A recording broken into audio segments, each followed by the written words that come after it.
Please, good morning. Thank you for joining us this morning. It's Monday morning. Good morning. Drop your names in the chat, please. Drop your locations. Tell us where you are.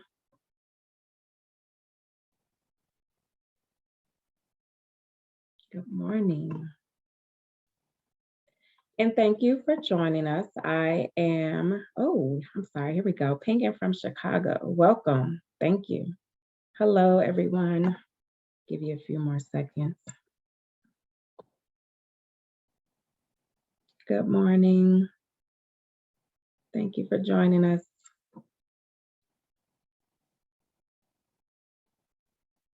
Come on in.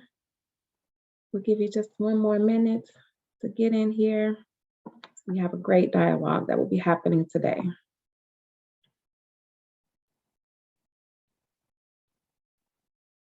Good morning.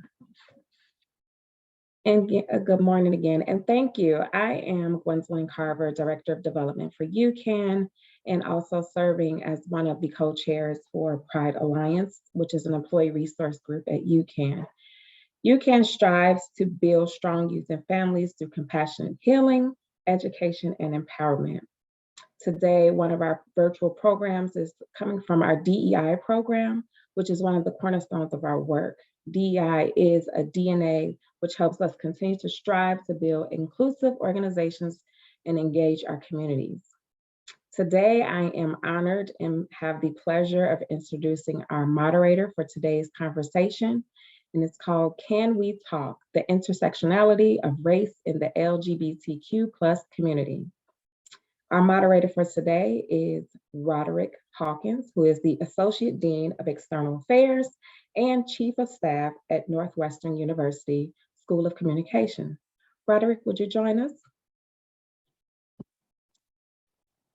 Welcome, and thank you for being here today.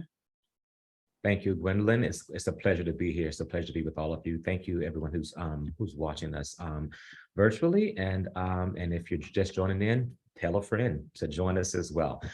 So I'm glad to be here, delighted to be back, and thank you to everyone at UCAN for providing this platform, this conversation for dialogue. This is, I think, at least our third year doing this in collaboration. So it's a pleasure.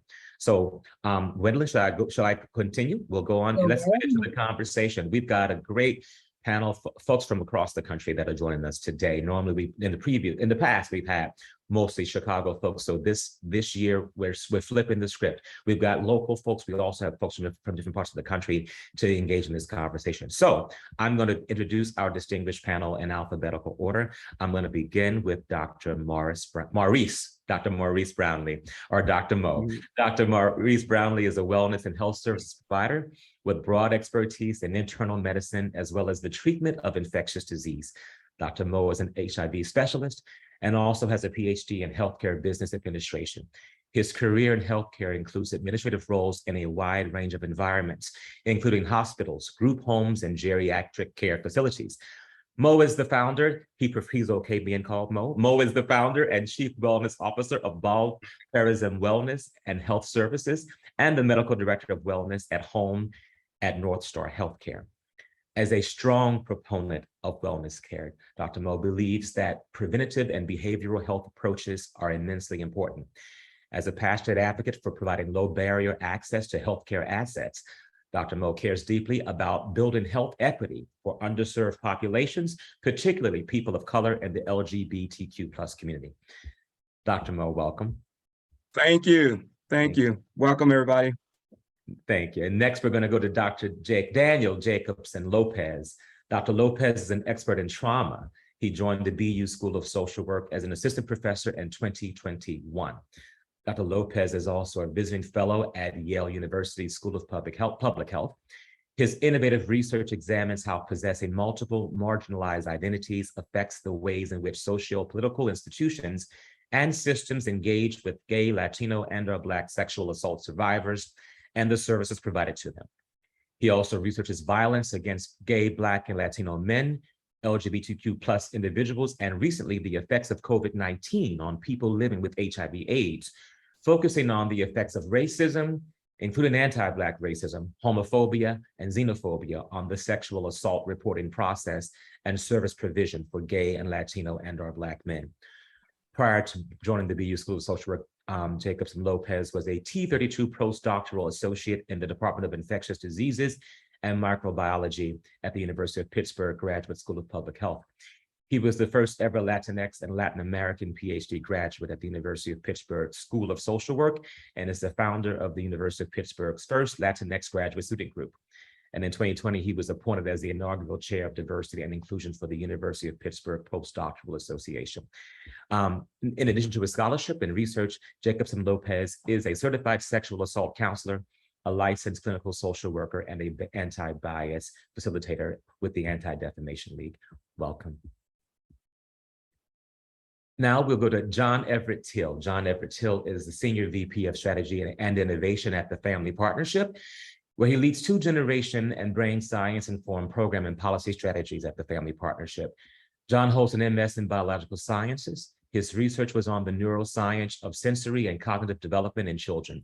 John leads the Family Partnership's participation in Change in Mind, the Alliance for Strong Families and Communities International Brain Science Initiative, and is also active in the Ascend Network at the Aspen Institute.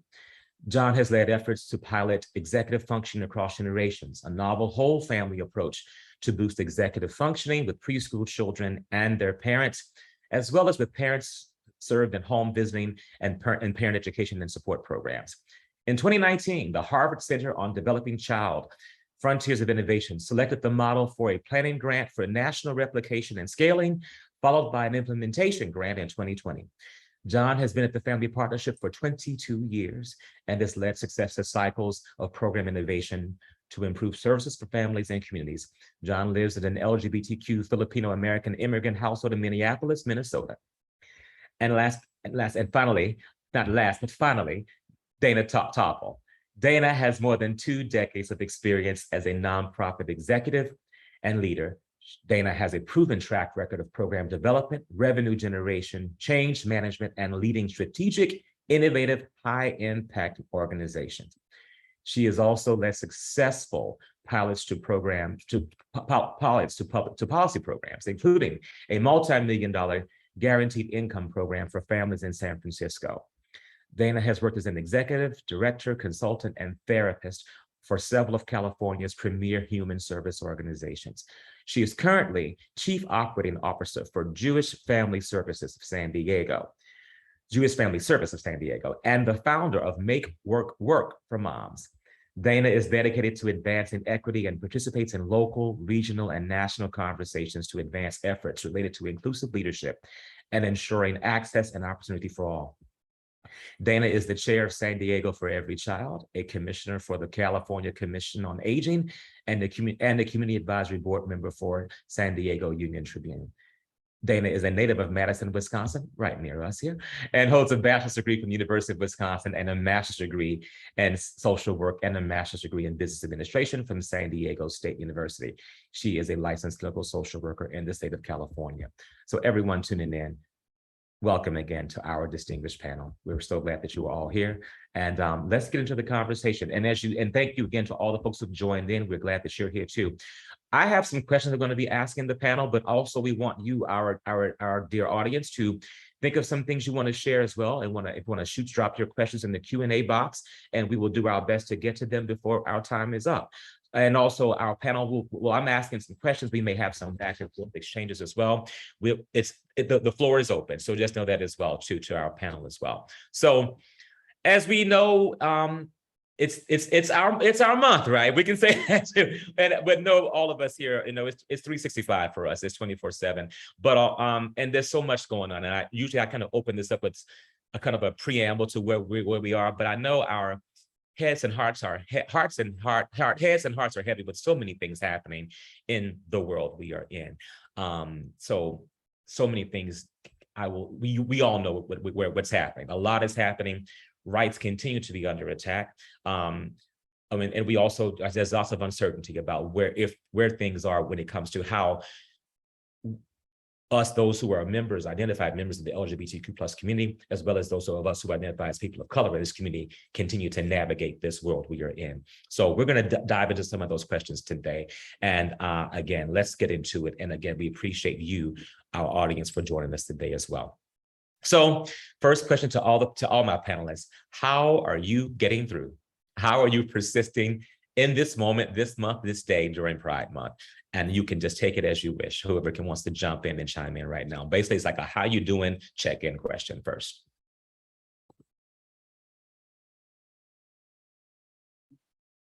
Okay, I'm naming names. Mo, you go first.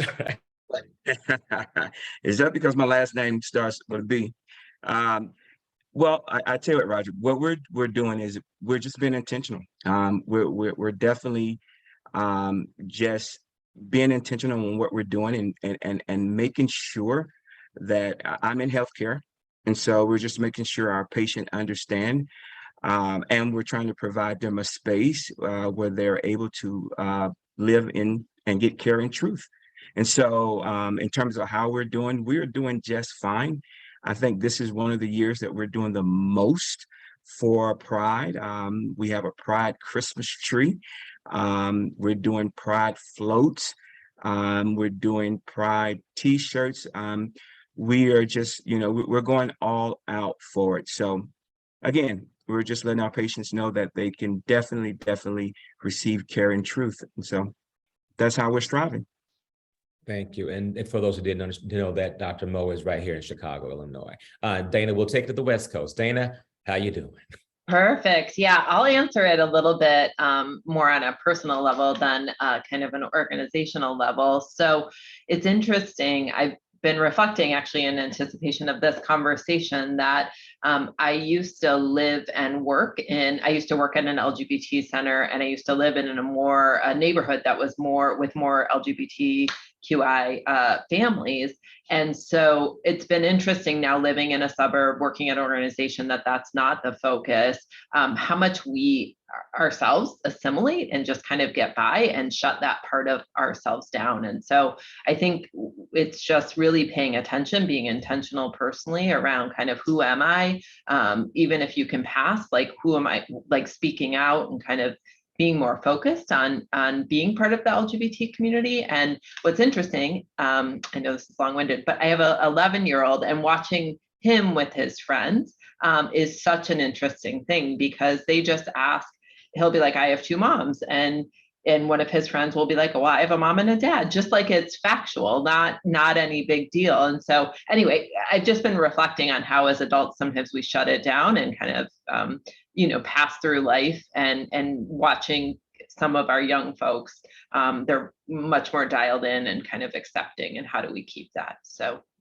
a little bit of introspection, I guess, would I say. So thank you. Oh, thank you for sharing that. And we'll go to Dr. Jacobson Lopez. Do you prefer Daniel? I want to make sure I say it right. How you want to be addressed? Yeah, that's fine. Yeah, thank you. Yeah, I think like in what I was right, as a person and professional, I think for me, obviously we are in difficult times. It's really staying centered on my work, but at the same time, just being around friends virtually for the most part in many ways, and really engaging also with the community as well. And I think both of those things help just staying engaged with people as much as possible. Thank you. Yeah, and you've been active on Twitter too. I did my research, so yeah, you've been celebrating and honoring on Twitter too. So I pretty sure got to follow you on Twitter. It's the cool. Okay. And John, how are you? Good afternoon, or good morning, depending on where you are. What I'm focusing on personally this month is reading an old book. I came out in the mid 80s, as part of the Central America Solidarity Movement. And I'm reading a book that was published in 1975 originally, called Towards a Scientific Analysis of the Gay Question by the Los Angeles Research Group, which were lesbian members of the Revolutionary Union, which was a political organization in the Los Angeles area. And they were taking a stand against their organization's belief that LGBT identity is basically a disease caused by capitalism or a deviation caused by capitalism. And so this book is this little book, which is published by Foreign Languages Press in Paris. You can get it for $6. Completely dismantles that ideology. And of course, ideologies like that are in play across the political spectrum right now. Just look at transgender, no, don't say gay, et cetera. So that's kind of one thing that I'm doing to sort of feed my own well. Not specifically an LGBT book, but a theory group that I belong to is also starting to read Adolph Reed's The South, which is his memoir of growing up in the Jim Crow South. And I'm really excited that our organization's Equity, Diversity, and Inclusion Council that I'm part of are going to be giving a training on LGBT issues and topics tomorrow. And it's really exciting because I don't have to be part of the training panel. We've got new talent, so that's super exciting. Yeah. Great. Thank you all for that. We'll go to the next one. It's been 2 years since George Floyd's murder ignited demonstrations and calls for intersectional collaboration and change. Some were sincere in their efforts, others jumped on the bandwagon to assuage their guilt or for performative purposes. But each of you has been doing work at the intersection for years. How are you and your organization standing up and speaking out at the intersection of race, gender identity, and sexuality? The floor is open.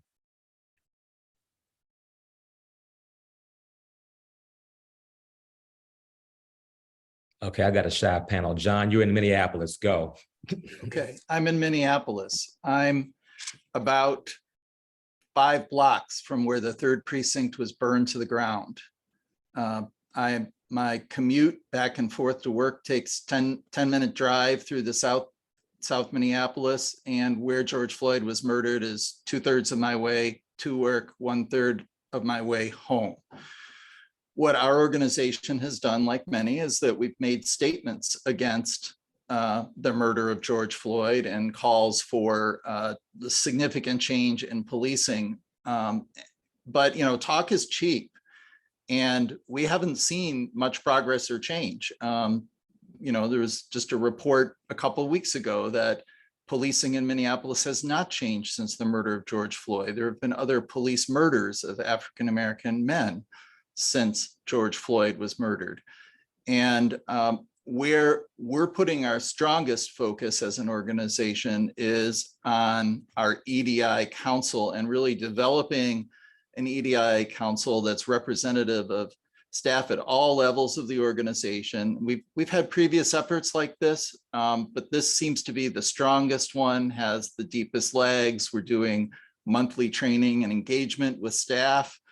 And we have board members as part of our EDI council for the first time. And I think that's really significant. So those are some of the things going on in our organization. Thank you, John. I will go to whoever wants to jump in next, but if not, I'll go to Dana. Sure, I'm happy because it's a little similar, building on what John was sharing.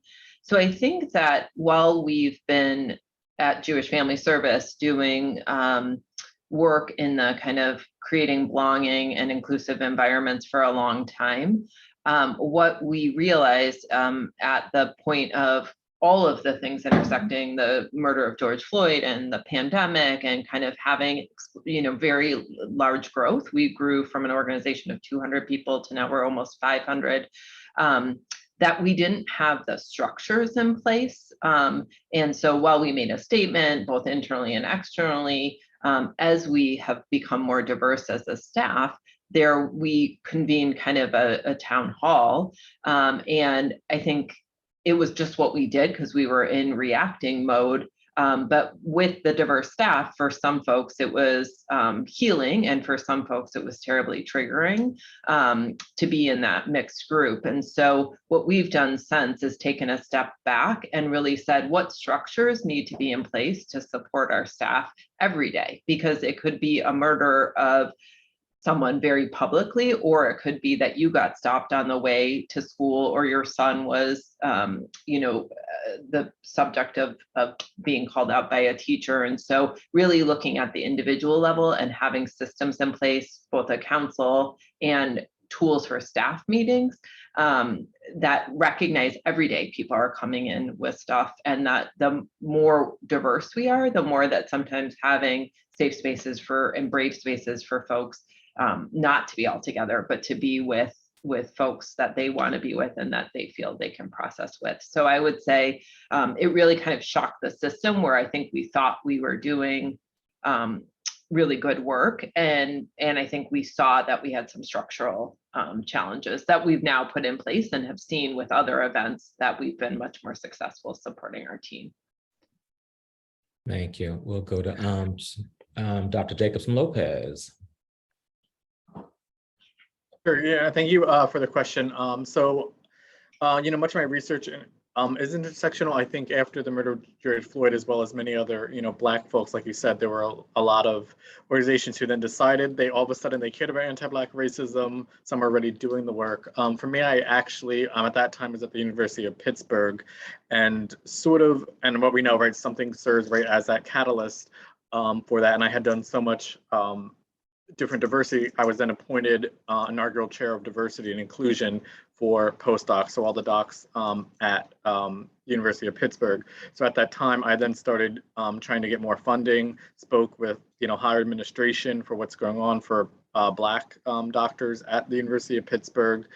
Also put together different forums to talk about how is the university addressing anti-Black racism, not just in recruitment, which is pretty much a focus of higher education, but also what is the environment like? Because you have Black and brown individuals going to the universities, you can recruit them, but then if the environment isn't safe, people are going to leave, and that's one of the main issues.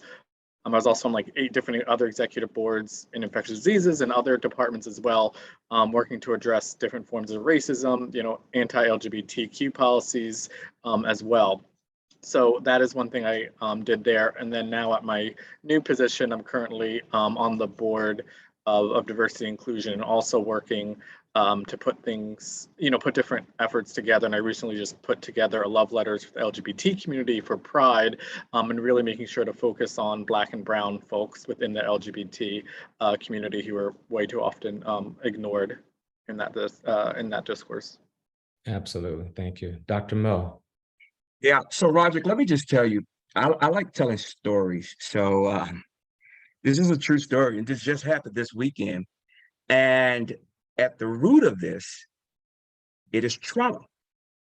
So I was actually in the grocery store, and for many of us, if you don't know me, when I'm outside, I wear a hat and I have on sunglasses and all this other great stuff. I was in a grocery store this weekend, and I was coming down the aisle, and there was just another person who was on the aisle, and her purse was in the buggy. Now, because her purse was in the buggy, I could see her racing back to her buggy, but me, even though I had money, I got scared. I got furious. So I also was jogging to get off the aisle.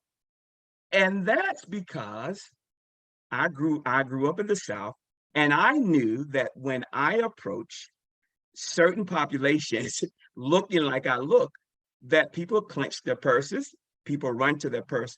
But the root of that is the trauma that I experienced growing up and what I was labeled. I bring that story up because it is so funny, because this just happened to me in Mariano's this weekend. And here I am, a 47-year-old man. I can purchase anything I want, but I was so traumatized until I found myself running off of the aisle.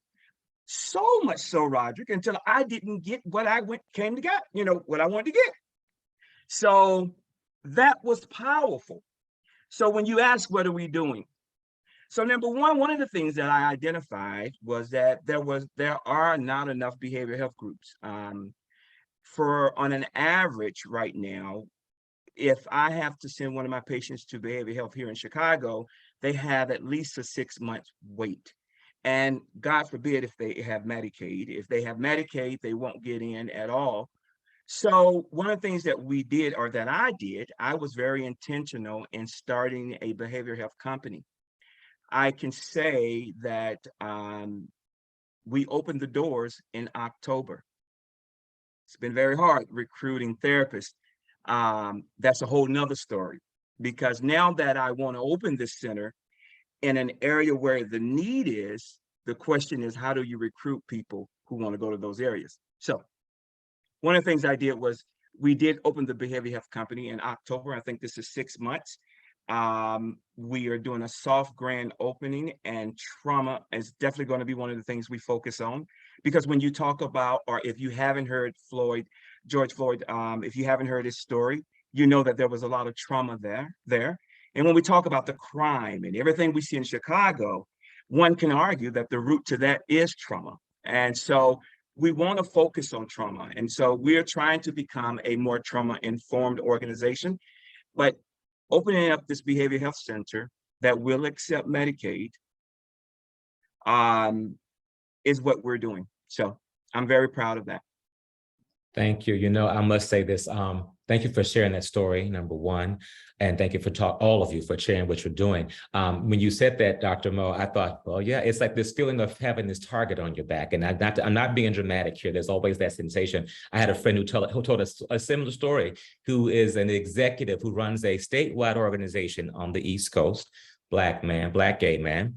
He was at an event for a conference in New York State, in a store just yesterday, by the way. And a white woman, goes for the elevator. He goes too, and she immediately bolted out of the way to go to someplace else. So he thought, I'm not gonna let this shit stand. He stood in the elevator, kept the door open, and said, "Ma'am, you want to come downstairs too?" And she, of course, demurred and said, no. But it was because this was a Black man who was about to get on the elevator with her. That happened on the East Coast yesterday. So thank you for sharing that story. I think it's important that we all realize that this is, when you're carrying all these identities, and we're still, all some folks will see is the skin we're in. Let's talk about, some of you already talked about COVID-19. Let's talk about that as well.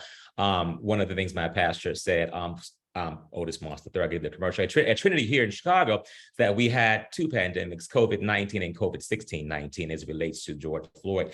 But we all know that COVID-19 exposed some longstanding inequalities and disparities in communities of color who were disproportionately impacted by the pandemic. That is still very much among us.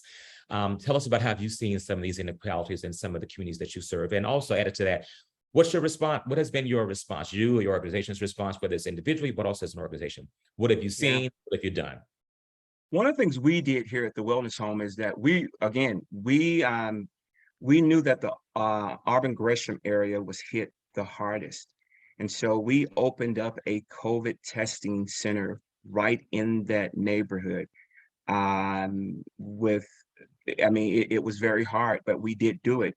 One of the things that was very evident to us, the disparity was real.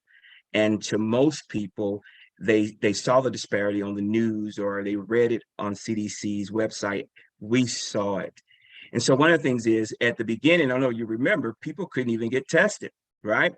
And if you had to get tested, or if you need to get tested, the testing centers closed at 2 o'clock, 3 o'clock.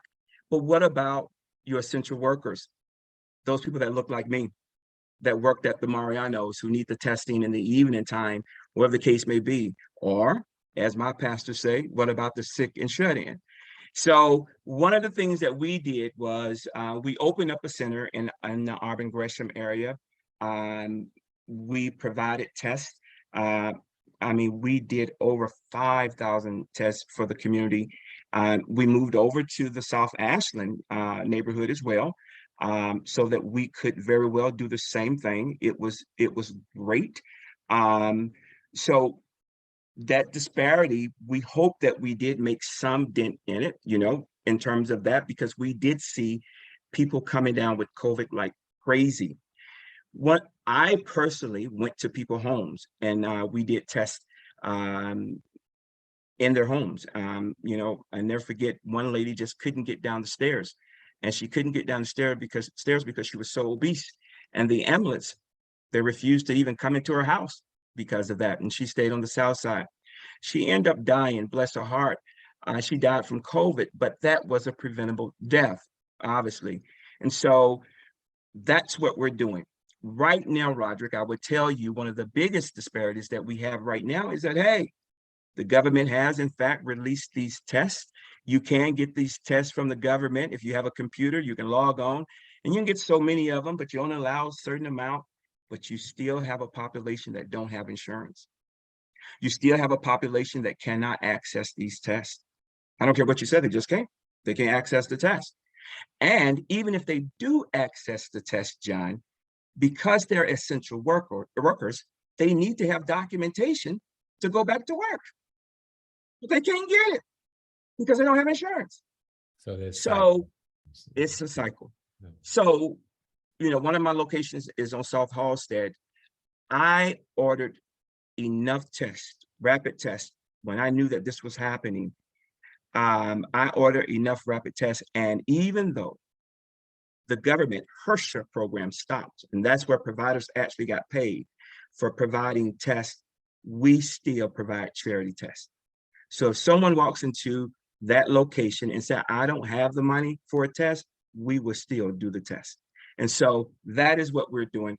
The disparity is great. It's gotten better, but it's still an issue. And people think just because, you know, there's home testing and all this other great stuff, there's still issues. And so that's where we're at, and that's one of the things that we're trying to combat. And we do about 13 charity tests a day. And so how long I'll be able to do it, I can't tell you, but I got to tell you, as long as I have the test, we're going to provide it if people don't have insurance. Absolutely. Dr. Daniel, you have been doing you've been doing deep dives into this. And so can you tell us about what you're doing and what you're seeing? I know you've got the pen, but also you're at Boston University now, but tell us what you have been seeing through your research and just on the ground experience. Oh, great. Yeah, thank you. Yeah, so I guess ironically enough, I was in the Department of Infectious Diseases and Microbiology when COVID-19 spread. So I actually taught a course on COVID-19 with my mentor to public health students, learning about different infectious diseases. What did we know at that point of the science? And we actually helped them. We had them do a project to develop how could you best prevent COVID-19 in the community you care about. So indigenous populations, Black and brown populations, LGBTQ populations. And I've also done my own research on COVID-19, one from the Max AIDS cohort study, which is this large cohort study that they have in different places of the US for those who may not be familiar with it.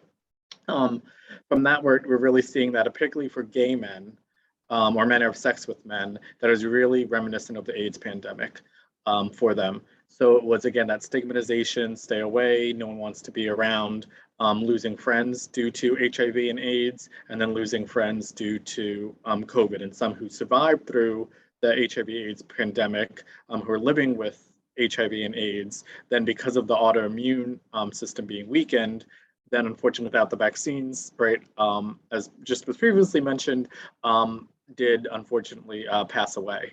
So it was a re-traumatization and a re-stigmatization, particularly for Black and gay men. Also, we've also found, right, within LGBT communities from the research I've done, is that we know that LGBTQ individuals are much higher risk of being victimized by domestic violence or intimate partner violence. When we talk about the COVID-19 pandemic, domestic violence rates also rise during natural disasters from previous, because of isolation, not to justify it, but to understand that this sometimes does happen, right? To understand isn't to justify behavior. But oftentimes when people are out of work, primarily men who are perpetrators, cisgender men, that because they're not having a job, they're under more stress at times, more likely to perpetrate violence. So we found during COVID-19 epidemic that LGBT individuals were becoming more likely to be victimized. So we had sort of both going on at the same time with higher rates of violence, domestic violence. We had the re-traumatization for LGBT folks, particularly Black and brown, of HIV and AIDS from COVID-19, and we found that all merged. And then just one last sort of, again, right, a story that stuck out was someone I was talking to, a gay Black man, told me that, since COVID, he can't go to the gym and work out anymore. So he then therefore jogs outside because it's safe. However, because of police brutality, he's now in fear for going outside jogging. So it's, do I go inside and have the fear of contracting COVID, or outside and police brutality?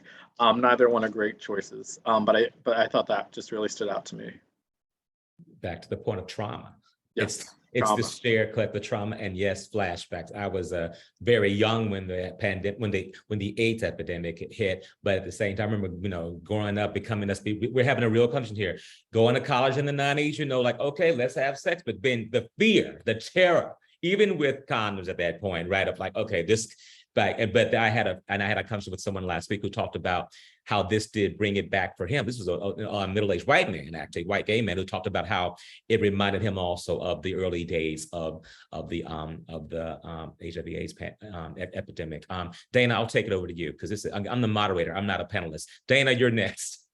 Although I love it, I'm still stuck with Dr. Mo's story, but I know we'll get to that later. It's okay, we can go back. I know I was going to go off script a little. Go for it. You can. This is the space to sitting with me in terms of, one of the things I think that we've really been doing, and I've been doing individually, is really looking at our individual behaviors and what we do every day and how we participate in these systems. Because even as a queer, identifying as a queer woman with a Black wife of 20 years and a biracial son, I think we all participate in unconscious bias, in, crossing the street, whatever you want to call it, getting out of the elevator. I mean, I like to think, and then having really good friends around you to check you, that it may not be those things, right? I may walk down, and say hello to Dr. Mo in the store aisle, but what am I doing, even as a person who considers herself really kind of, I don't know what the right word is, but kind of arrived or woke in these areas. Like, what are we doing to participate in systems of white supremacy? So it just really hit me, Dr. Mo, that I think, I had folks call me to check on my family, which was very nice after Buffalo. And I don't know if anybody's going to call me anymore, because I just wanted to have a conversation with them about looking in the mirror and saying, like, how are you participating in systems of white supremacy, or kind of homophobia, or kind of being performative? So I appreciate phone calls, checking in on my family, but really, what are we doing in the everyday life that results in these big, big situations? So I know that wasn't the question, but I've been sitting with it, because I think that especially folks, that are intersectional and sometimes want to look the other way. And I remember a conversation that'll be done after George Floyd was murdered, where one of my great friends really checked me and said, like, we all have work to do. And this was a woman of color who's a dear friend. But, I think I was trying to be like, what are we going to do to solve, and so anyway, I'm just being real in that we all have a part to play in kind of dismantling these systems. So thanks for letting me share off script. No problem. I was distracted by the question, and we've done a lot. No, I think it's set with so many of us. I think I'm still sitting with it. Let's be real. Yeah, So I was like, I can say we did testing for older adults and brought meals and all those things, but I'm still like, how are we going to break these systems? Yeah, absolutely. So. And John, taking over to you. Sure. So I'm a biologist by training, and then I was in a really great radical sociology department for a number of years. When I started my career in human services, it was doing pesticide education with migrant and seasonal farm workers. And then shortly thereafter, with the same organization, because it had offices in rural areas, doing HIV work with women prisoners in New York State correctional facilities. And COVID certainly reminded me a great deal of the AIDS crisis, and being a biologist and maybe a bit of a hypochondriac, I felt like I was able to do a really good job with our organization and setting up policies before the pandemic really hit the US significantly. But the first people that we saw experience a hit from the pandemic were our childcare workers. Those were the first people who got sick. We have a childcare center in the heart of North Minneapolis's African-American community. that's African-American led and largely African-American staffed. We have a Indigenous childcare, Four Directions Childcare in South Minneapolis that through a partnership with Wochoye Nandaga Kendan does Dakota and Ojibwe language immersion with Indigenous children and families, and again, Indigenous led and largely Indigenous staffed. And it was the staff in both those centers who really were hit hard by COVID because they didn't have the option of work from home. You can't do childcare well working from home. We closed for a couple of months because there was so little guidance from the government about how to operate childcare safely during the pandemic. And we experimented with virtual service delivery with kids. Like, staff were very creative, and we also spent a lot of time both with our childcare families and other families that we served, assessing their basic needs to make sure that families had food and other resources to survive when a lot of businesses just shut down completely. And in Minneapolis, right, there was the pandemic, and then a few months later, George Floyd was murdered. There was an uprising, largely immigrant and people of color owned businesses were burned down during the uprising, and food scarcity became a real concern because the businesses that fed people in the neighborhoods that were affected by the uprising were closed, many of them. We're still facing an epidemic of gun violence here and crimes against small businesses, really. It's very disruptive in a lot of ways. And a lot of our work happens in our walls, so we had to make those adjustments, and we went virtual very quickly wherever we could. But we also have the longest standing program in our state working with survivors of commercial sexual exploitation. And that work largely has to be done in person, especially things like street outreach. And that has been and remains very challenging.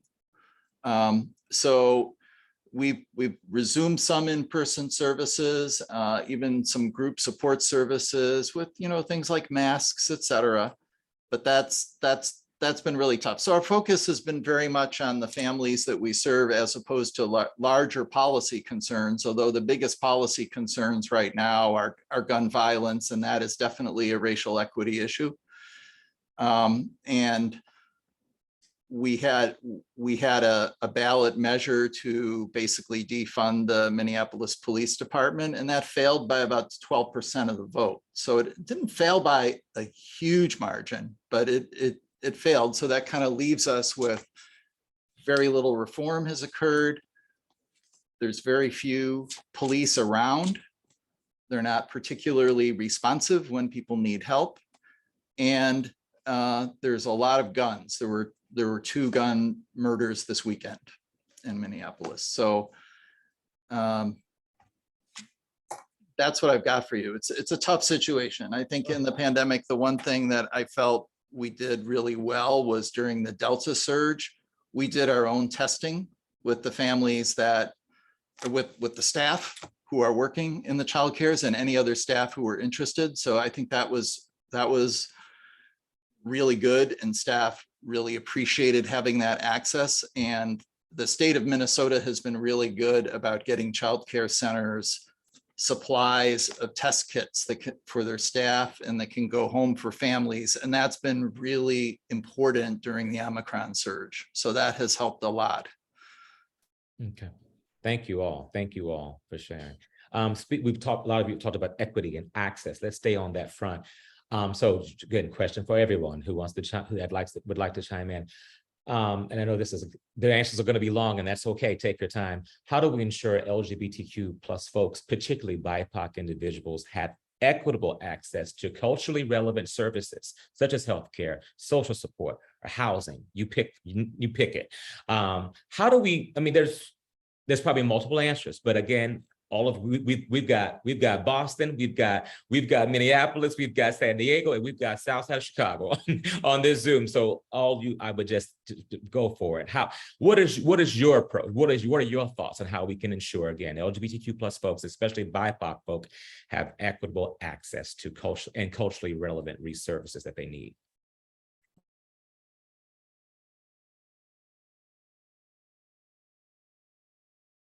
It's okay, I'll jump in with a small example. So in Minnesota, if you want access to mental health care and you want someone who looks like you, who knows your culture or your language, if you look like me, you're probably good. However, if you are a person of color, if you're an immigrant, if you're LGBT, depending on where you are, Minneapolis has a lot of LGBT mental health providers, but depending on where you are, you may have a lot of trouble. So what the Family Partnership has done is created what's called the Diversity and Social Work Advancement Program, which is it's a internship, a high quality internship environment for immigrant and people of color and LGBT advanced standing social work graduate students that provides the kind of support that people need and the mentoring that people need from a person of color who is a long-standing clinician and very experienced to complete their degree, to get licensure, and to get experience practicing in the field. And the whole idea behind this program is to increase access to culturally congruent care. So that is one strategy that we're doing here in Minneapolis, and there are other providers who are using that strategy in our state too. And it also helps our own organization because we often hire those interns once they've completed their degree and are on the path to licensure. I'll turn it over. Speaking of interns and degrees, I'll turn it over to Dr. Daniel to weigh in on this. Sure, yeah, thank you. You think it's like Dr. Mel had mentioned, a lot is also dependent upon, do we have mental health therapists and do we have providers who are Black and brown LGBT plus. So, I've worked in settings and interned at settings. So one in particular, most were Black men, about 90% of the population, they were Black men. I think 5% probably Latino, and then some Asian, Indigenous, Pacific Islander folks as well. But what was interesting is they were there for care, also for HIV prevention care as well, mental health therapy, but the therapists that were available were all white cisgender women. And the men would say, I'm not gonna, what am I gonna talk to her about? She doesn't know anything about my problem. She's not a man, she's not, Black, and she's not gay. She's not gonna understand my problems, right? So we had a center that was set up, but we didn't have therapists who looked like them that were provided. So that was a huge barrier even within that space. So I think one is having those resources available, and then also encouraging different health organizations to do outreach. So a lot of times we have organizations that when they talk about services, they aren't catering or showing that they expect LGBT folks to show up. They don't expect Black and brown folks to show up.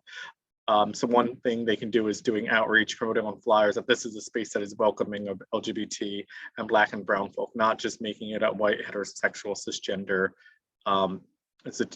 institution, or one that at least attempts that it caters, because people may not know, oh, this is a space where I can get services. Then obviously we have to work on whether those services are culturally relevant. And there are different trainings that physicians and mental health therapists can attend to be better equipped to engage with Black and brown LGBT folks. Although that is, there aren't many, but that's the second part of that work. But I think it's multifaceted in that way. Thank you. Dana, I'll take it to you because I know Dr. Mo's got some stories to tell. So I'm going to give him the last word on this one, but Dana, I'm going to turn it over to you. Smart move. So one of the things we did that I'm really proud of and are going to continue doing is more on the social support end of things. And so we had been thinking about how does our organization kind of mimic government programs that aren't working, that are very, very hard to navigate. The benefits come with a bunch of strings. And so in January of 2021, we launched a guaranteed income pilot, which is giving $500 a month to 150 families. They're all families with children under 12 who identify as BIPOC and communities of color. And so we're, just into 6 months into that. Well, actually, they started getting payments. The family started getting payments in March. And so we have now scoped funding for 2 more large projects that are really just about giving people cash and not, so some of them are through kind of government funders that funnel it through JFS. And then we just give people a debit card or however they want it into their checking account, and then they can use that money however they want.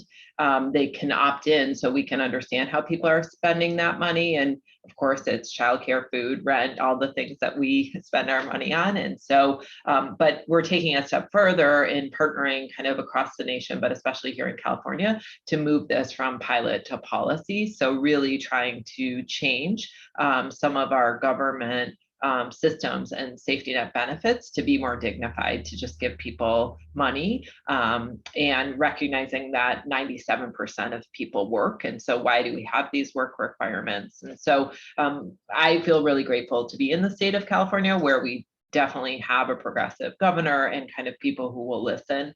We're not the first in doing a guaranteed income pilot, but I think it's been exceptionally well received in the last couple of years. So we're really excited about that because I think it gives people dignity, and we are focused on communities of color, and not so much in the LGBT community, although that is a large portion, single mothers, and a large portion of who we're serving. So thank you. Thank you. And I'll get in last word. Mo, you're up. Yeah. So, I mean, I guess one of the first things that we have to do is we have to first admit that, there is a problem, right? So we already know that, there is no literature today that tells us it's not true, right? But specifically for Chicago, Illinois area, or, many areas around the, US, because I understand that this podcast is going anywhere. We know that it's true. And so, again, I'm about looking at the man in the mirror. And so that is the first thing. So yes, then we have to recognize that the current healthcare system that we have is just simply isn't made up, or isn't equipped to care for people in these particular population. And so then the question then becomes, how do you make it happen? I'm a firm believer that you start from the top. You start from the CEO, the boardroom, and all thereof, to make sure that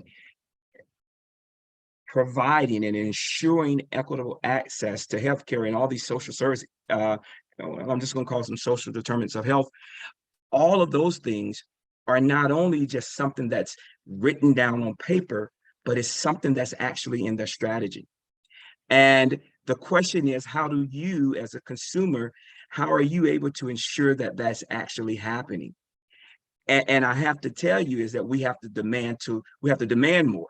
We have to demand more from the organizations who are getting these fundings to provide the people in the community with these services.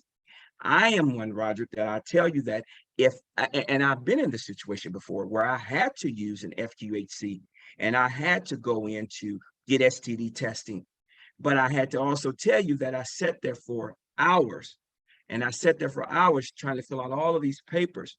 And it was an extreme barrier for me. And I almost got up and I walked out. And so the question is, we have to look at these services that are these people who are getting finances or who are getting the grants to provide these services for these unique community. And we have to hold them accountable to doing that, but doing those things that are breaking down the barriers that are preventing this unique population, our LGBTQ and our BIPOC community. We have to ensure that they are getting these services in such a way that will keep them linked into care. And I think that that's very important. Again, once we already know this, it's an issue. I don't think there's anybody that can tell you it's not an issue. And we know that there's funds that are being given to some people to some services to provide these, this care. But the question is or the answer to, in my perspective, is that we got to start holding these people accountable to deliver the services when they're getting these funds. And for those people who don't get the funding, because I don't get the funding, we are a private practice. We just so happen to have a not-for-profit. I can't tell you that I've ever applied for a grant, and not that I won't. I'm just saying we've never have.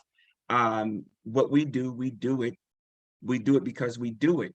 But for us that do not get this type of the funding, how do you provide financial services for people that look like us, who don't want to apply for the Ryan White because it's so paper compliant and it's so heavily, it's so heavily regulated? How do you provide funding for those type of people who want to do the service for the community but can't do the service for the community because of the barriers? That's my opinion. All right. Let's stay on the fun about, thank you all. Let's talk about barriers. This is specifically for Mo and Daniel. And I thought about this also when I see, we see this still happening. Like Daniel's bio mentioned being the first, of something. And Mo, you probably have similar experiences. I would like to know from you, how have you, as people of color, have you navigated spaces that present themselves as LGBTQ plus affirming, but have little to no Black, brown representation in their leadership? And you can take that, you're welcome to expand that point as well. But again, that's really for Maurice and Daniel. How do you navigate these spaces? Yeah.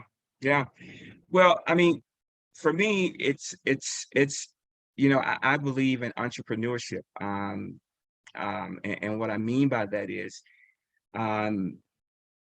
if I find that we can't get what we need from certain organizations, then I believe that as a people, we ought to be able to be creative. And what that looks like, it looks different for everybody.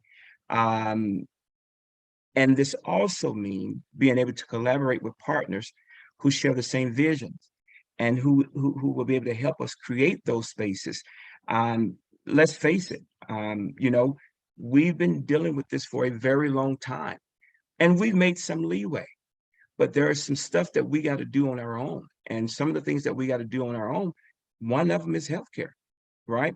One of them is healthcare. And I firmly believe that, we have to have more entrepreneurship, people who believe or people who know the right way to do these things. We have to provide them with the tools they need so they can go out and do it. So that's what I believe. And I believe that firmly. When I started my practice, I started my practice on a dream and a hope that I could provide service to the Black and brown community. I'll tell you about that later. It didn't happen that way for various reasons, but that's how I started out.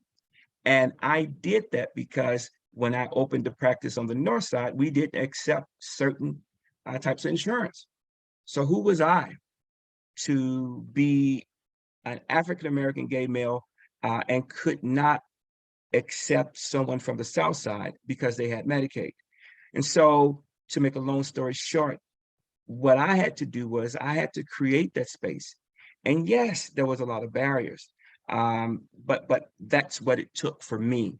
And being able to provide people with the tools that they need to do just that very thing is very important. Thank you. Daniel.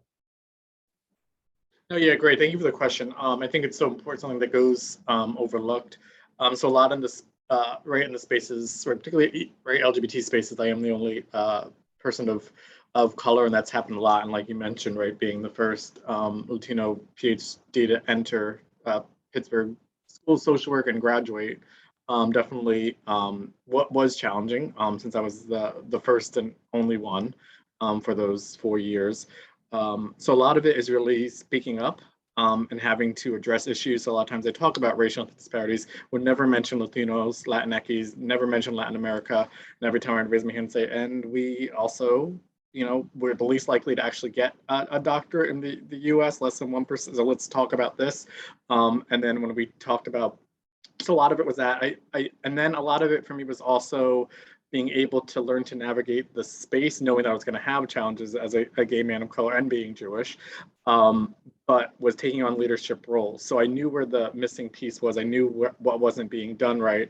And it was me having on my own to be kind of my own human resource manager, my own publicist, my own everything, and saying, I need to meet with so-and-so, I want to meet with so-and-so, this is the problem that I see, this isn't being addressed.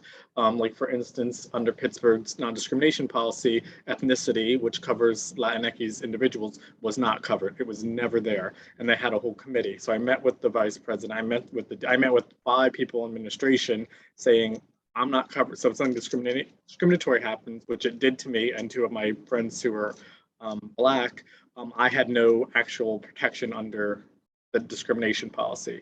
So I advocated that for 4 years. They still didn't do anything. In the 5th year, they put in an interim measure. But a lot of it is having to advocate for yourself. And then I took on various leadership roles. So I was on 14 executive boards at the University of Pittsburgh, and I became chair of diversity. And finally, as I started gaining connections and people started to understand what I was doing, I was then able to run my own show. So for me, as a gay man of color, I needed to call my own shots. I needed to lead and make my own decisions. But there was a lot of barriers clearly to get there, but also knowing that my voice and my identities weren't being represented.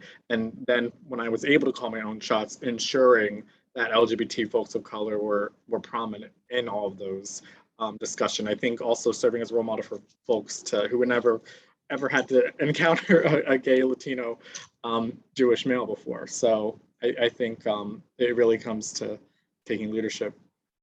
Right. Dr. And Lopez, go ahead, Mo. Go ahead, please. Go ahead. because he hit a nail on the head. He said he had to call his own shots.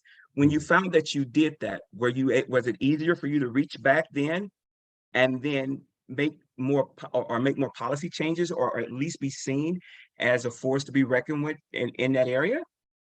Yeah, I think, yeah, definitely. There were still challenges. They still didn't move the way I wanted them to, but they knew that I had the connections. I knew what I was talking about. And there was some recognition of what I did, whether they agreed with me or not. But it did start to move things along faster than it did before, yeah. I have a follow-up for both of you, Daniel and Mel.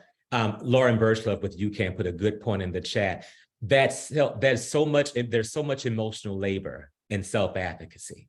So how, Daniel, how, Mo, do you all, after you do the work of that self-advocacy, stand up, me too, yes, I'm here too, and hell no, you won't just end it there. You got to go home at night and still go to and then you go to Mariano's and deal with the stuff. You know, how do you manage those things though? You spend so much energy on self-advocacy, right? And then you got to just kind of live with that. How do you, again, Mo and Daniel, how do you then, I guess it's going back to after the self-advocacy, where does the self-care come in?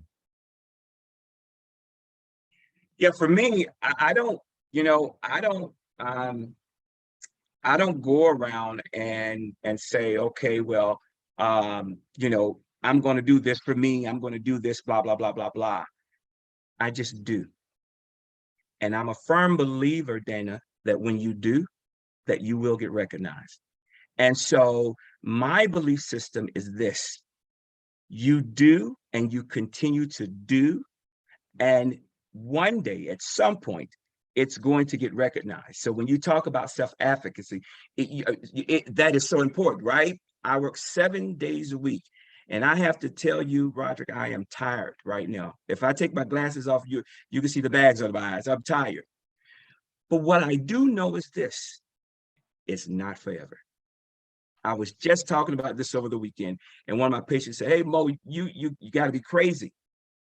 I know what my desire is for the community, and I know that whatever I'm doing, however hard I'm working, it's not forever. And so when I talk about advocating for, keeping myself up and keeping me moving, it's me knowing inside that it's not forever. And, doing, and what I do, not looking for accolades, just simply doing what you can do for the community. And it will get recognized at some point. Trust me, it will get recognized. I told you guys the story about not being able to get on a panel an insurance panel because of the area that I want to put an office in, right? Another issue was we couldn't even get a Gilead representative for PrEP to visit my office on the South Side. Last Thursday, I walked out into the lobby and I had not 4, but 5 HIV drug reps in the lobby. So it's just continue doing what you're doing. Continue doing what you're doing and not worrying about the side noise. It'll come. Yeah. Daniel? Yeah. Yeah, still the points. For me, it's like parents and then, my friends. So I had a really solid group of friends, mostly pretty much all Black women who really got me through everything. So me venting, strategizing, calming me down from emails that need to be toned down a little bit, right, to be honest. Like, gotta start a little, like, don't go right there. But yeah, friends were really kept me really sane and focused at the times, and understanding and validating the pain and the struggle. So I think that validation, advice, and then sometimes you just need someone to vent to, just to hear the frustration. My friends were the ones who really helped me through all that, and the encouragement of, again, yeah, don't give up, keep going.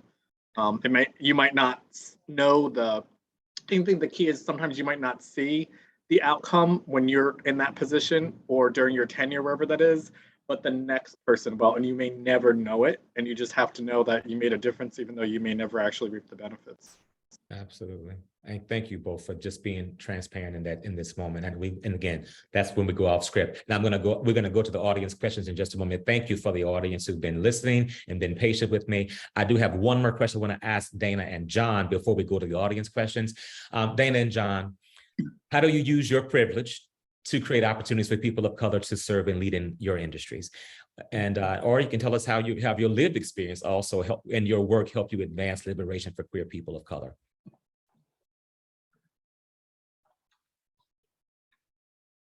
That's a great question.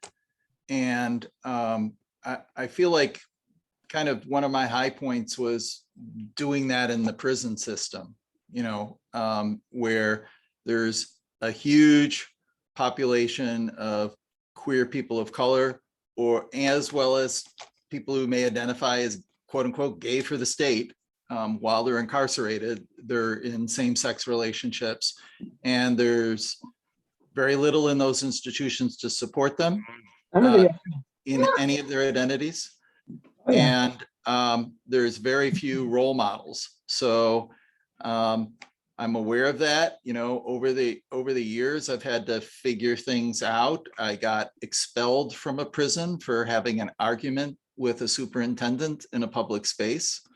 And that required the intervention of 2 different state agencies to come out to prison country and mediate that discussion, which was not a discussion that I was present in, although the 2 or 3 leaders from my organization who went to that meeting were all people. By the way.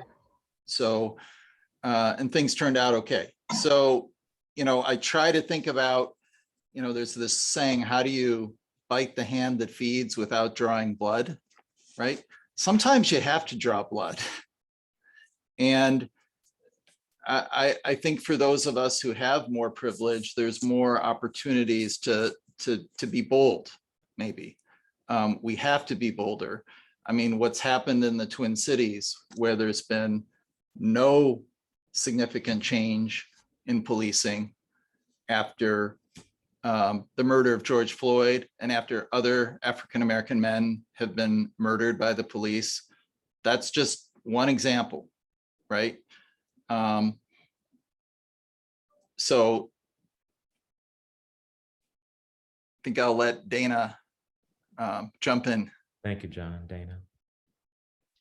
Yeah, so kind of, as I think about this, so again, I'm the chief operating officer of an organization with about 500 folks, and I've been here 13 years, and prior worked at an organization for 9 years, an LGBT center.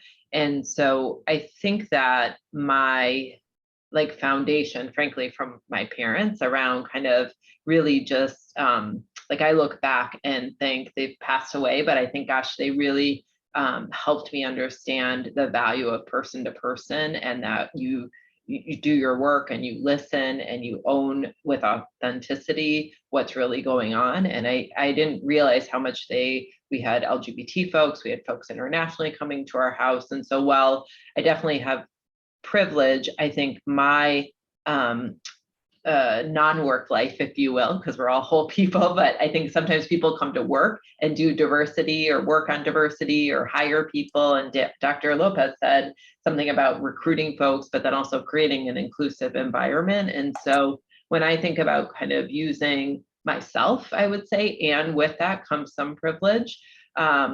As a woman, I would say, of a large nonprofit, there's often male executives. So I think the privilege is relative, but for sure it's there. But I think what I really try to do is live a whole life and really think about kind of not,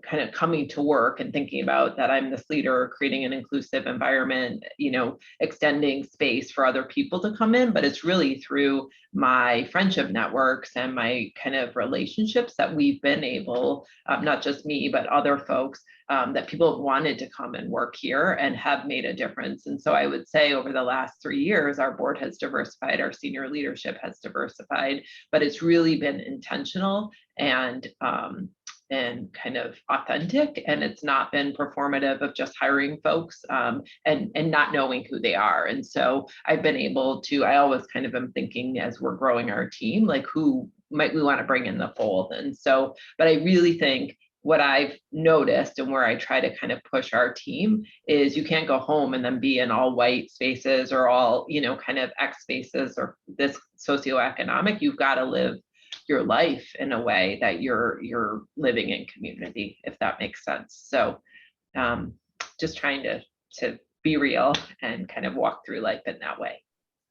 Thank you. It's okay. I'd like to thank two of my early bosses. Betty Garcia Mathewson, who hired me to do the prison work. She told me and told all of our coworkers, people heal in their own language. So that has stuck with me over the years as a principle that I need to push for. And her boss was Velma Smith, and she grew up on migrant farm worker camps. She passed away, but one of her famous conversations during a crisis was telling someone, "I'm not paying you to be a damn social worker. I'm paying you to do HIV work." And what she meant was, don't go on a wellness check and put this person who was just in prison back in an institution. Go to her house, see how she's doing, and figure out things from there. But don't treat this as a mental health episode as for the first and foremost response, right? Be a human being. So apologies for the language, but Velma was pretty straightforward in terms of giving direction. And the other great thing about her was that she always had a next step for me. So even the white guy who came in knowing nothing, she was always thinking about the next steps. And so I try to think about that for my staff all the time too. What's their next step? What's the next thing they could try? Great. Thank you both. We are tight on time, so I'm going to get into the audience questions now. So Andrea Taylor, the question she asked was, what is more, I'm assuming she, so they asked, what is more tiring, trying to protect your race, gender, or sexual identity? I would say, hell, all of the above, but that's for the panel. So go ahead. I've sent that out to the panel. Again, Andrea's question was, what is more tiring, trying to protect your race, gender, or sexual identity? Panel, how would anyone who wants to jump in on that one?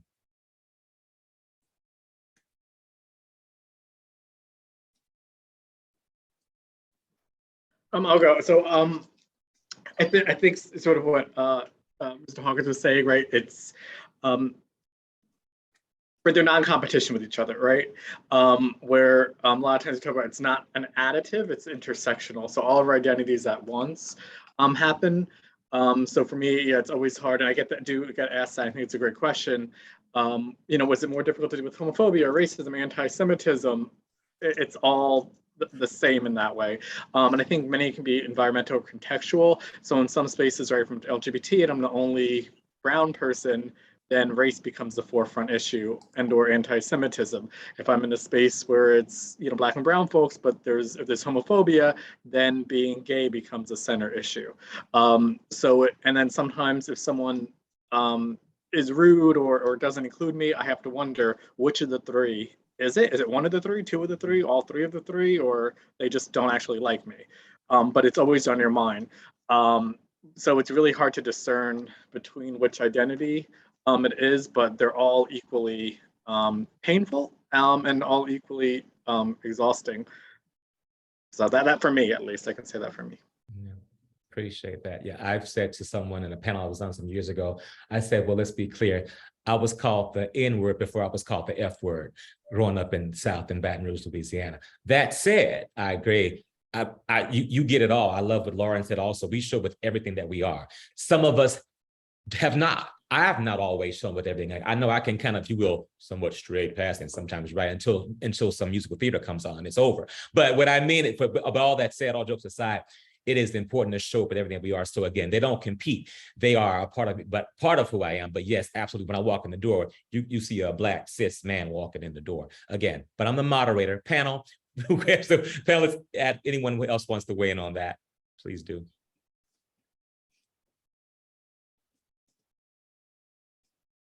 Or we can go to the next question, because again, it's 12:16. We've got less than 10 minutes left. So, okay.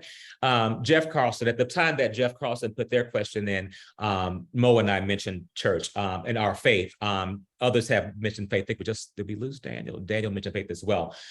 Jeff Carlson's question is, I'm a pastor, and I'm curious if you have any thoughts about the role faith communities can play around these questions.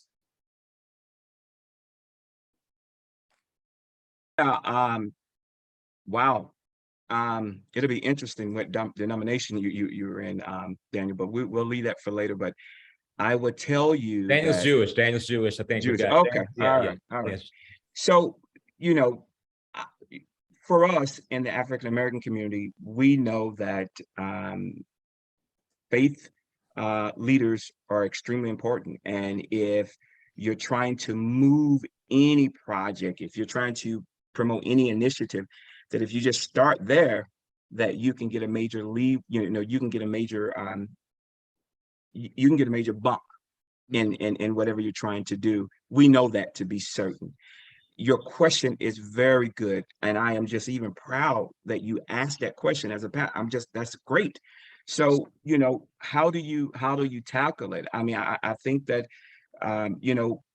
let me just give you one example. I just partnered with a group, and we just spoke about, men's health and the church role in ensuring that all of their members are healthy. How do they do that?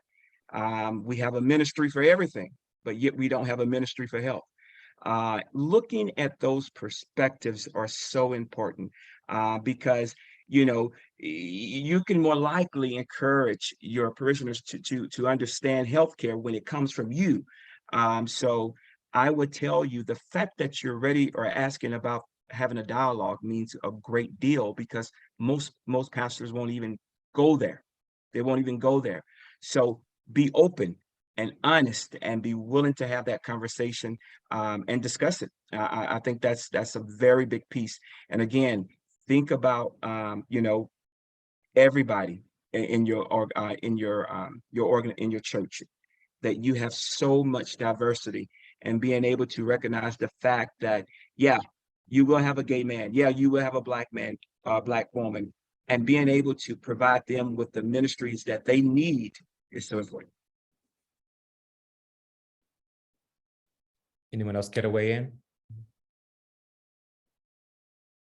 And I think I'm fortunate, and if you are in Chicago, who asked the question, I'm fortunate that I'm at Trinity United Church of Christ, right? The UCC generally speaking is open, affirming, and has activities and ministries. That we have a health and wellness ministry. We have, back in the day, a Black church had an HIV/AIDS ministry. It still is active. So I'm one of the lucky ones. I know that, right? But I also know that and no matter what your faith is, if you are a person of faith, you go somewhere, you gather, whether it's obviously behind a screen now or in person, we're everywhere. And you can't have church without us. You can't have worship, you can't have faith without us. So that said, I think we had last question. I want to just highlight this that came from of audience member Carmen that's just said to the panel, thank you all for being transparent and giving important information. I've gained a little more knowledge of the LGBTQ plus community. As a mother of a trans male, it frightens me for his safety on all levels. Carmen, I want to thank you and honor you for saying that in the chat. But we do not have a person who is part of the transgender community in our conversation, unfortunately, today. However, I know each of you probably in your own roles and your own worlds have had to confront this question, and I had to address this question and work with families who are working with trans children who just want them to be well, but there's so much fear and hate out there. So I would love to just open the floor for our panelists to kind of talk about how can we make sure that we are caring for our trans youth, in particular our trans youth of color. We have a lot of work to do, and we're learning this in our own organization around building knowledge, awareness, and will around trans issues. The struggle for trans rights is not a new one. This is Leslie Feinberg's 1992 pamphlet, which I believe was one of the first transgender liberation pamphlets. So this is a long struggle. Right in the workplace, you have to model it. If someone has pronouns that they want to use, it's not okay for other people to dismiss that with some argument about how the English language can't accommodate they and them. And at the same time, you know, part of our topic today was intersectionality. So this did not all start with Kimberly Crenshaw and critical race theory. The idea of intersectionality goes back to W.E.B. Du Bois's The Souls of Black Folk, the notion of dual consciousness, of being aware of being Black or African-American and American at the same time.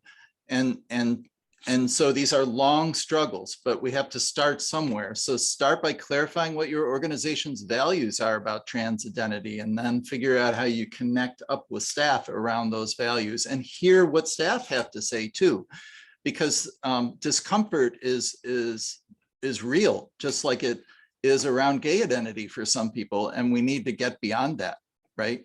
We need to see people as human beings and as people who have a history of struggle and have something to contribute. Yeah, I will add that it's important to have trans voices at the table in every conversation. Absolutely. Unfortunately, we did not today, but I spent 6 years on the board of Lambda Legal, the nation's largest legal organization serving the LGBTQ plus community and folks with HIV. And while they had many issues, and they're still addressed when it comes to the intersectionality of race, so that's for another panel. I definitely can say they've made some significant progress when it comes to our trans folk, trans and non-binary folks as well. Any other folks on this panel want to weigh in? And I know that Dr. Jacobson Lopez has to leave in just a moment. So I want to, if you want to jump in now, Daniel, before you make your exit, I want to give you a word if you'd like to. Yeah, sure. I think if you haven't already, I'll definitely get involved with GLSEN. And they have like excellent resources there, at PFLAG also, Parents and Family Lesbian and Gays. So they have excellent other parents who are parents of trans kids. So that's excellent research. I know that's really helped. You know, Parents on Parents, how to best support your kid. And then also there are different listings depending on what state you were in, where they have different just local community organizations. And I would definitely reach out to them and see what support groups they have, both for your child as well as for parental support as well. And they might be able to connect you with other resources to support you, your family, and your kid as well. But definitely, I would definitely get connected with local organizations, because it is out there, can be hard to find, but definitely that support's really great. My concern would be their healthcare. And so again, if you have a child who's interested in hormone therapy and whatever the case may be, make sure you link them with a trans affirming provider early on. Because they transgender people, they are just, they lack healthcare and transforming healthcare to the degree that's just deplorable, in my opinion. And so make sure you do your homework, find a provider who can provide great education and can just be real and be honest about what is about to come as they age, and so on and so forth. Thank you, Dana or John, or Dana, or John are waiting. Dana, do you want to weigh in, please? Yeah, my only thing that I would add is through all the resources for sure, and I can put my LinkedIn and email in. I think I just connected some parents with each other, because I think sometimes institutions get so big and people are at different places in the process. So I would agree on the healthcare, kind of making sure everything's affirming, but sometimes groups get overwhelming. So if there's anything we can do to connect you to other parents, I have several in the San Diego area that are willing, because yeah, in other states, I mean, people are calling child welfare services and schools are not as affirming. And so I think just having someone who you can call when things are going on, person to person, is helpful. So thank you, Carmen, for. And Carmen, thank you, Dana. Oh, Thank you, Carmen, so for also older. oh no, and let us know that. I'm picturing a teeny. I saw that too. I thought that as well. So, well, you still youth, still 35 is still youthful, right? I know. But thank you for sharing that. He's 35 and here in Chicago, and working with Howard Brown Health. But everything that says, so we know that you're Chicago. So thank you for sharing that, so we can make sure you're pitching to different services and that can support you as well as a parent, as a supportive parent. And thank you, and we honor you for being supportive as well. This time has flown by so quickly, and there were so many other questions I had, but I knew we weren't going to get to them all. But let me just pause and say thank you to all of you, to Dr. Daniel, Dr. Mo, John, Dana. I can't thank you enough. I know Dr. Daniel has to step off in a moment, but let me now just begin. Again, thank you to Are You Ready with UCAN. Thank you to everybody that's listening and watching today. Now I'm happy to turn it over to Lauren Birchlove, they, them, who is who's on the team at UCAN, is the Director of Corporate and Foundation Grants at UCAN. Lauren, the floor is yours. Great, thank you, everyone. This was such a fantastic panel. Thank you, Roderick, for a wonderful moderation. Dana, John, Dr. Brownlee, I think we may have, Dr. Daniel may have taken off, but this was just such a wonderful conversation, bringing your personal perspectives and stories to the table, sharing your wisdom, sharing the amazing work that your organizations are doing. I just want to, well, first, again, my name is Lauren Birchlove. I'm the Director of Corporate and Foundation Grants at UCAN. I'm also a member of our Pride Alliance Employee Resource Group. So very happy to be here and share this space with all of you and our attendees. Just a few highlights that I pulled out. I was like scribbling away. There was so many good things.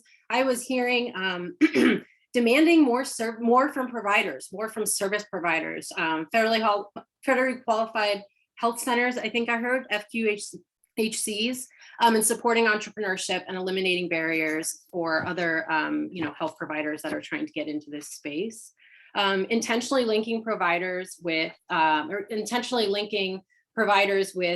communities that are reflective of each other, right? And building programs and services that are ensuring that those services are culturally relevant. That at the root of all of this is trauma, right? And ensuring that behavioral health that is accessible is really coming from a trauma-informed lens. So thank you all again for joining, for being part of this conversation with us. Stay tuned for more UCAN DEI events this week and in the future this month. Have a great rest of your day, and thank you again for joining Can We Talk? The intersection of race and the LGBTQ community. Bye. Thank you.